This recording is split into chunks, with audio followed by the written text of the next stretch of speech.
Hello my sewing loves, welcome to episode 2 of our gown series.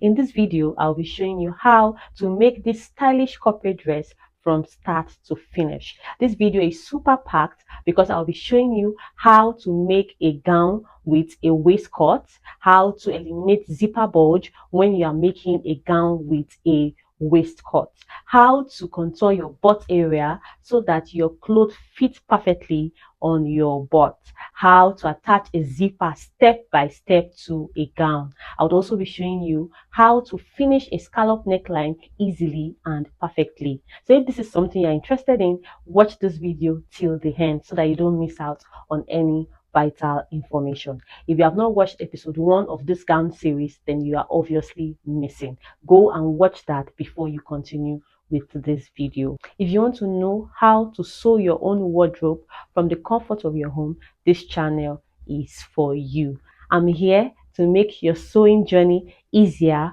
faster, and better. Let's get started. So first I'll mark a starting line, just as you see me do. Then I'll go on to take my vertical measurement. So my shoulder to my bust is 9.5 inches, and then my shoulder to my front waist is 16 inches. Remember that your shoulder to front is different from your shoulder to back because of your bust. So I'll mark this point on multiple places so that I can have a straight line. So now I'll go on to label the lines: SH for shoulder, B for bust, and then W for my waist. So I'll go on to take my waist to hip measurement. Mine is 9 inches, so I'll mark 9 inches on several points, and then I'll join the points to form a straight line. And I'll also label it H, which stands for my hip. Now I'll go ahead to mark my waist to my knee line, my waist to my knee line, and that is 23 inches. So sorry, it was out of the camera at that point.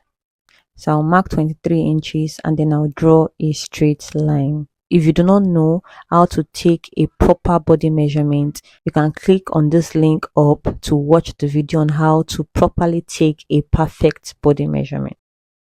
So on my shoulder line, I'll go ahead to mark my neck width depending on how wide you want your neckline to be. For me, I'll be using 4 inches, and then I'll mark my shoulder. My shoulder is 14 divided by 2, 7. So I'll go ahead to mark 7 inches. At the point where I mark 7 inches, I'll come down by 1 inch for my shoulder slope. Remember, our shoulder is not straight. And then I'll join the points together. So now I'll go on to calculate my armhole depth. And to calculate your armhole depth is your bust circumference divided by 6 plus 1.5. So my bust circumference is 33 divided by 6 plus 1.5 is 7 inches. So I'll go on to mark 7 inches. So on that point where I mark 7 inches, I'll draw a straight line. So now remember I marked 7 inches on my shoulder line. I'll go on to mark that same 7 inch on my armhole depth, okay? So that I can have a straight line. So I'll take the middle of what I have for my armhole depth, and then I'll just mark the middle point. On that point, I'll go in by 0.5 inch, and then on my armhole depth, I'll take my bust circumference divided by 4. So mine is 33 divided by 4. I've gone ahead to mark it, and I'll just place my curve, and then I'll join the points together to form my armhole curve. So pay attention to how I joined the point together. So on the bust line, I'll go ahead to put in my nipple to nipple, also called the bust span.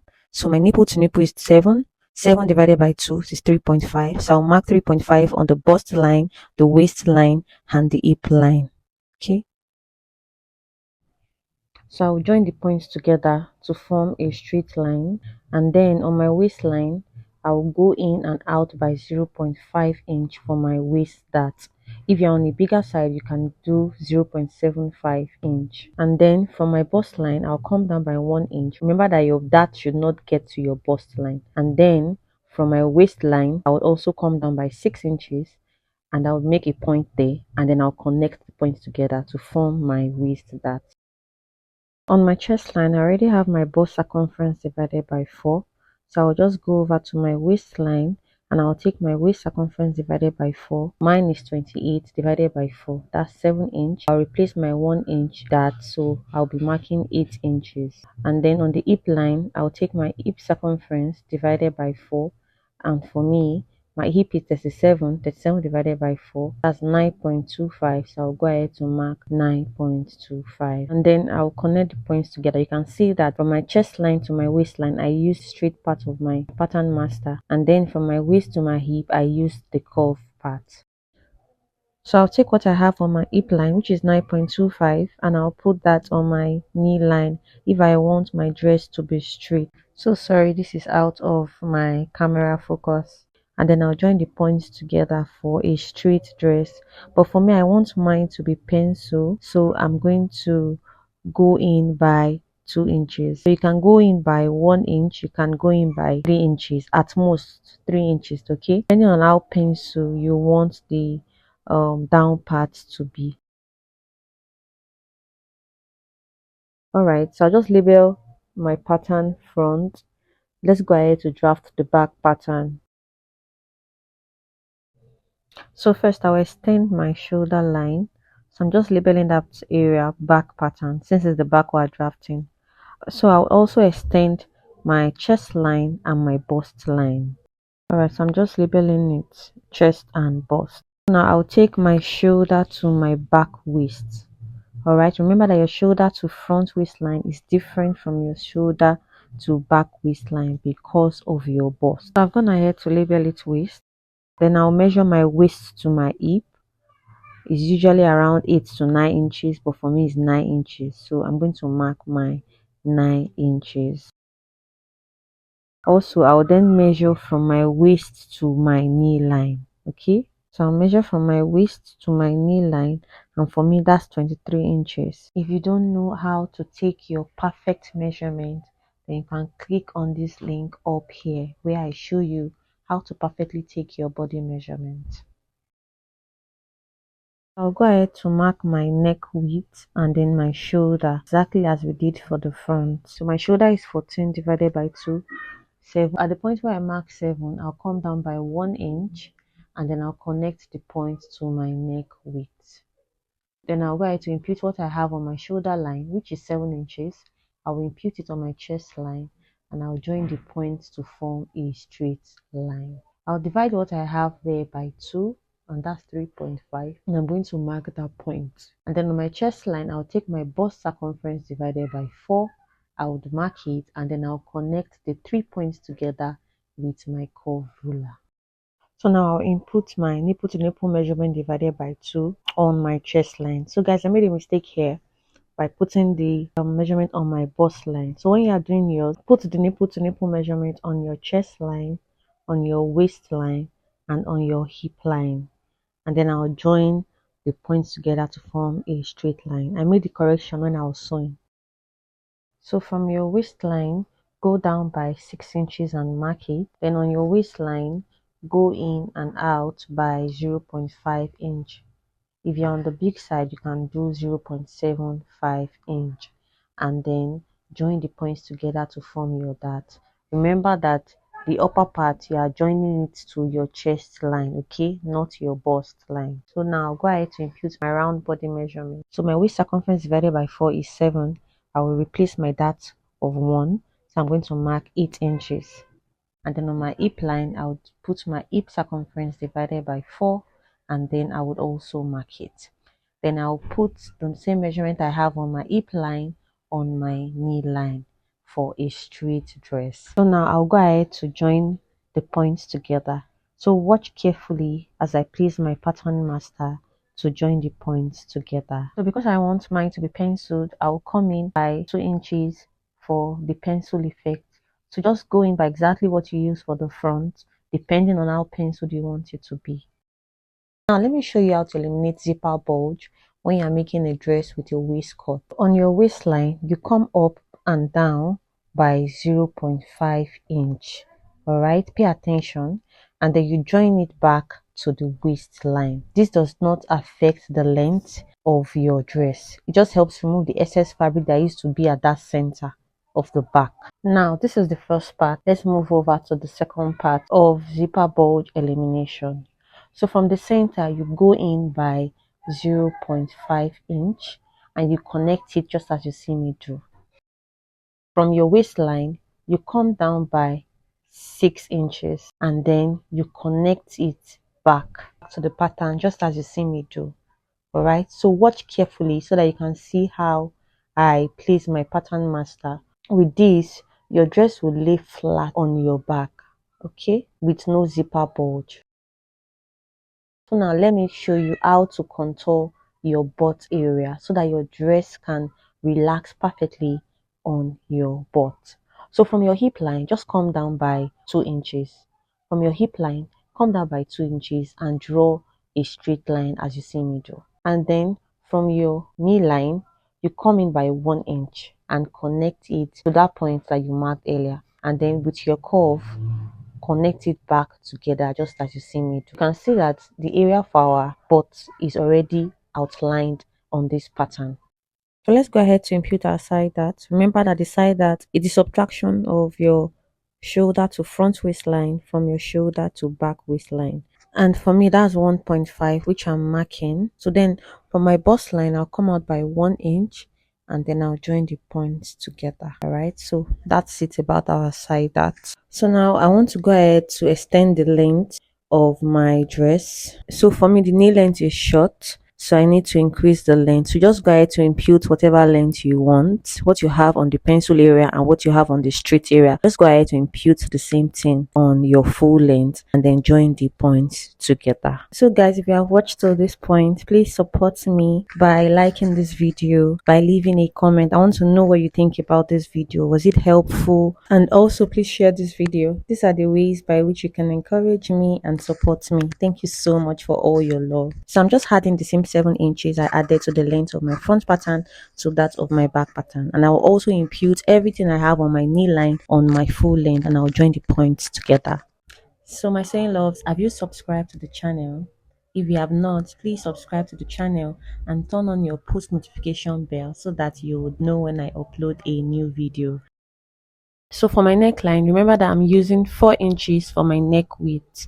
So for my neck depth for the back, I'll be using 1.5 inch. So I'll just go ahead to mark it and then I'll place my pattern master and I'll join it together just as you see me do.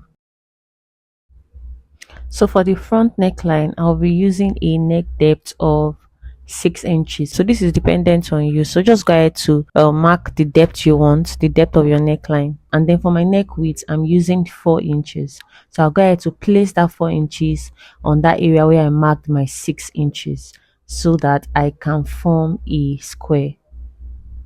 So you're going to divide what you have there by 3, because from the picture you can see that from the center we have 3 scallops on each side, making a total of 6 scallops altogether. So you can divide it however you want, but for me, I divided mine into 1.5 inches, 1.5 inches and 1 inch.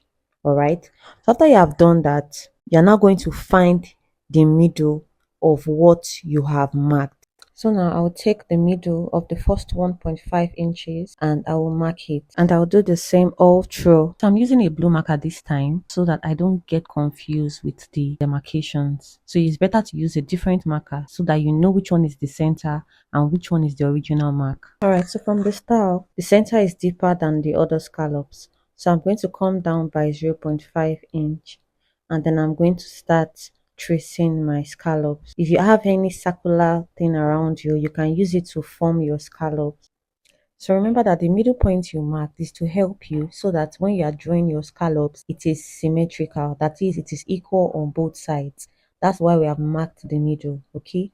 So that your scallops can be equal on both sides. In the picture, you can see that the scallops are not of the same height. The last scallop is really very small in height. So you can just go creative and draw your scallops in different heights as you want. So now for the neck depth, remember that I used 6 inches for my neck depth. I'm going to divide it into 4, 1.5 inches each. All right, so that's what I'm marking. So for the previous scallop I have drawn, I used 0.75 inch for the height, but you can choose to use what you want to use. So for the neck depth, just as we did earlier, we're also going to take the middle point.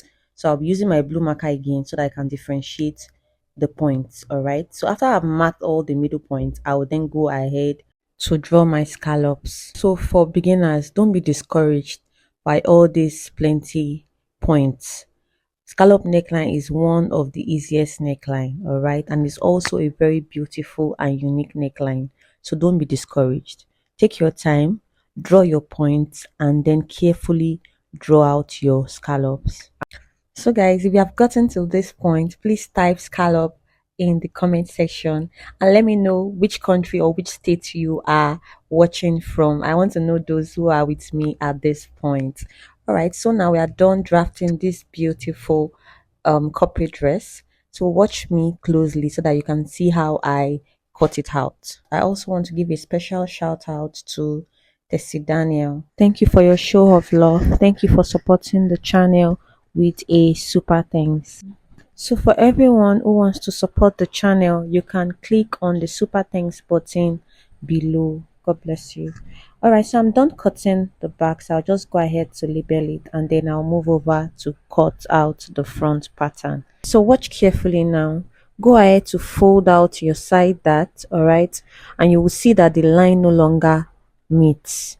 Alright, so I'll just go ahead to straighten the line and then continue cutting. So we also hit 15,000 subscribers, and I want to appreciate every one of you for being on this journey with me. To everyone who has supported this channel by liking the video, leaving a comment, sharing the video, to those who watch the ads, to those who have supported the channel with super thanks, I'm so grateful for you. Now, when you are cutting out the scallop area, be very patient and take your time to cut it out carefully. So I'll go ahead to label my pattern and then head on to cut it on my fabric. Alright, so this is the lower part of my pattern and I've gone ahead to transfer my pattern to my fabric. So I added 1.5 inch allowance on both sides. Very important, make sure you label your back pattern so that you're not confused. You can see that I've written S and M so that I can know my side and my center. Alright, so I can know my side and my middle. That's why I wrote S and M. It's very important for your back pattern, right? I've also gone ahead to add half of an inch allowance on the upper part and then 1.5 inch allowance in the lower part for my hemming. So I've also gone ahead to add 1.5 inches allowance on my side, and then I added 1.5 inch for my hemming allowance down there, and then half an inch to join this to my upper bodice. Don't forget to cut your front pattern and your back pattern on fold. So now for the upper part, I've also gone ahead to add 1.5 inches for my zipper allowance and my side allowance. I also added 0.75 inch for my sewing allowance and then half of an inch on the neckline and on the shoulder. You can see that I didn't add anything on my armhole line. Don't forget to cut both on fold. So now I've gone ahead to add 1.5 inches on my side, 0.75 inches down, and then half of an inch on my shoulder. I didn't add any allowance to my armhole area and to my neckline area. Also gone ahead to cut my facing for both the back and the front. If you do not know how to perfectly cut a facing, then you can click on this link above. I've also gone ahead to interface my facing with an hairstay because I want to give my neckline some structure. So this video is already getting too long. Thank you so much for watching. Let's continue this tutorial in the next video.